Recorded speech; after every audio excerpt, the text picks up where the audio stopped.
जानानै नोंथांमोननि मिडिया खौरां बिजोंनिसिम आं दुलाराय बर' आइजो अनसाय आफादनि जानानै रोजा रोजा साबायखर बावहरग्रोयो।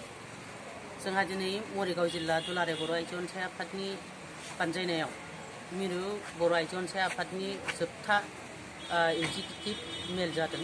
बे जोबथा एग्जिकिउटिभ मेला नैबे कारनाव जादों जे जोंहा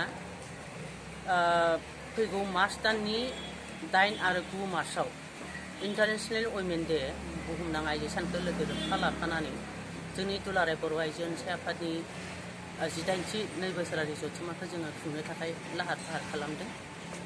बिथांमोनजों जोङो पान्जाय आफादजों थांनाय समफ्राव गोबां लाहार फाहारनि बागैबो सावरायबाय। बिथांमोनहा मोजाङै मोजां खुंफुंनो थाखाय जोंखौ बानजायनो थाखाय आगबारिदों। दिनैनि बे एग्जिकिउटिभ मिटिंनि गेजेरावबो जों पान्जाय आफादनि मानगोनां आफादगिरि बिथां अतुल चन्द्र बर' बिथांखौबो जों लोगो मोननो हादों।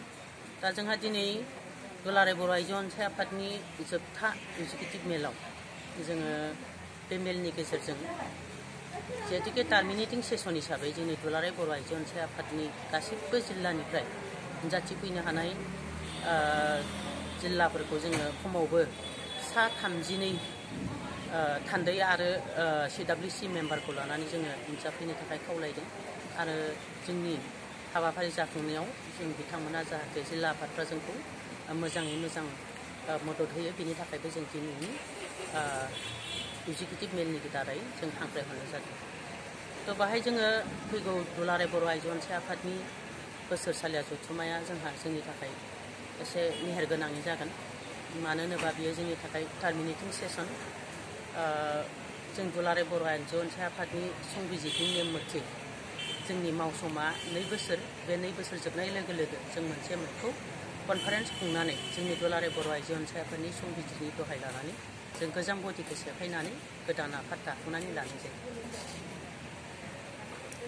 आथिखालाव नोंथांमोननि मावनाय दांनायफ्रा एसे माबा मोनसे लेहेम जादों नामा, जायनि थाखाय BPCC आरो एबसुनि बेनारावहाय बर'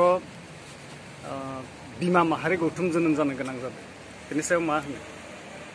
गौथुम दानायाव जोंहा बुंनांगौ जेबो गैया, खिन्थु जोङो नैबेखौ बुंगोन जोंनि दुलाराय बर' आइजो अनसाय आफादनि माखासे खामानिफ्रा लेहेम जानायखौ सोरबाया नुदों नामा, आं बेखौ नोजोर बोआखै। निस्सय जोंखौ गोबां खामानि मावनायाव माब्लाबा हयथ' जेरै जोंनि दुलाराय बर' आइजो अनसाय आफादनि मावथांखियानो जोंहा मोनसे नन पलिटिकेल ससियेल अर्गेनाइजेसन हिसाबै जोङो माखासे समाजाव ओंखारनाय जेंनाफोरखौ जोङो सुस्रांनो थाखाय हानायमानि जोङो खामानिखौ मावो। गोबां समाव जेरैहाय जोङो दुलाराय बर' आइजो अनसाय आफादा बिहारि लानायखौ होबथादोंमोन।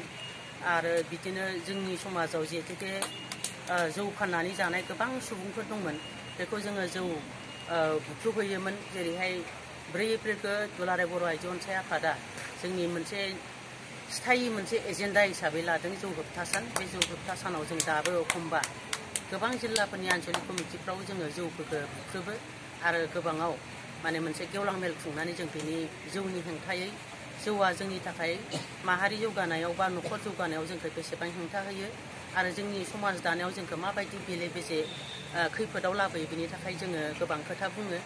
हयथ'बा जोङो माखासे खामानिखौ जोङो ससियेल मिडियाखौ लानानै जों खामानि मावा। जोङो गामियारि आफादाव थानानै गामिनि प्रेसिडेन्ट सेक्रेटारिफोरजों थाफानानै जोङो गोबां गामिनि समस्याफोरखौ जों समाधान खालामो। नाथाय जोङो गोबांखौनो ससियेल मिडियानि दारै जों खामानिखौ मावनाय जाया। बेखिनि। नोंथांमोना फैबाय थानाय BTR बा BTC इलेक्सनाव मरेलि माबे हान्जाखौ हेफाजाब होगोन एबा सापर्ट खालामगोन होनना सानो? जिहेतुके जोंनि दुलाराय बर' आइजो अनसाय आफादा मोनसे नन पलिटिकेल ससियेल अर्गेनाइजेसन हिसाबै जों दाबो राजखान्थि बिथिङाव जों सावरायाखै। नाथाय जोंहा दुखुसो दङ। BTR बा BTC इलेक्सनाव जोङो मोनसे समाव जेन'बा BTC एग्रिमेन्टनि दफाफ्रा मावफुंजानांगौ दंबावो हिसाबै बे समाव बर'नि थाखाय मोनसेल' रिजनेल पलिटिकेल पार्टि आन्चलिक दल हिसाबै BPF आल' गनायथि दङमोनखाय जों BPF खौ नङा, BPF नि बिजाथिफोरखौ सापर्ट खालामनानै जों सम सम बिथांमोननि देरहा होनायनि थाखाय जों खामानि मावबोदों बेबो थिग बेखौ बयबो रायजो राजाया नुदों नाथाय आथिखालाव जों बर'नि गेजेराव मोननै राजखान्थि हान्जा रिजनेल पलिटिकेल पार्टी आन्चलिक दल मोननै ओंखारबाय मोनसेया BPF मोनसेया UPPL नाथाय दासिम जों दुलाराय बर' आइजो अनसाय आफादनि नोजोराव जोङो बबे मोनसेखौ जों सापर्ट खालामगोन जों बेखौ सावरायाखै आरो हयथ'बा इयुनावबो जों बे पलिटिकेल एजेन्डाखौ सावरायनाय नङा जों बेखौ सानदों मानो होनोबा जों मोनसे उदां आइजो अनसाय आफाद आरो मोनसे नन पलिटिकेल अर्गेनाइजेसन आरो राजखान्थि हान्जाफ्रा गाव गावनि राजखान्थि हान्जाखौ जौगानायनि थाखाय गावबागाव आइजोफोरनि थाखाय मोनसे अमेनिंस दानानै लाबाय बिथांमोननि अमेनिंसआनो जथेस्थ' मावो जों बिथांमोनखौ जिखि माबायानो फैयाथों मानो गोहोआव फैयाथों मानो जोंनि BTC ओनसोलनि बा बर' जाथिनि जौगानायनि खामानिखौ जोङो देरहाबोनो लुगैयो खामानिखौ मावजानो लुगैयो आरो जोङो बुंनो थाङोब्ला थांनाय समफ्राव जि BTCआव मोननै रिजनेल पलिटिकेल पार्टिया गोरोबलायनायनि मोनसे इसाराफोर फैबाय थादोंमोन बेखौ नुनानै जों बुंनो थाङोब्ला खोब खुसिसो मोन्दोंमोन रंजानाय मोन्दोंमोन नाथाय जों मा बुंनो जोंथ' पलिटिकेल हान्जानि जों बोसोनगिरिबो नङा बा जों पलिटिकेल हान्जानि मोनसे उइंसबो नङा हिसाबै जोंहा सोरहाबा गोरोबनायाव जोंहा गोजोननाय दङ नाथाय गोरोबिखौबो जोङो गोरोबहोनांगौ होननानै जोङो खर'आव बिबान लानानै जों बुंनो नागिराखै आरो ज' जायोबाथ' बोरै एंगेलजों बबे एजेन्डाजों बिथांमोनहा ज' जायो जों बेखौ ज' जायोब्ला मस्ट वेलकाम।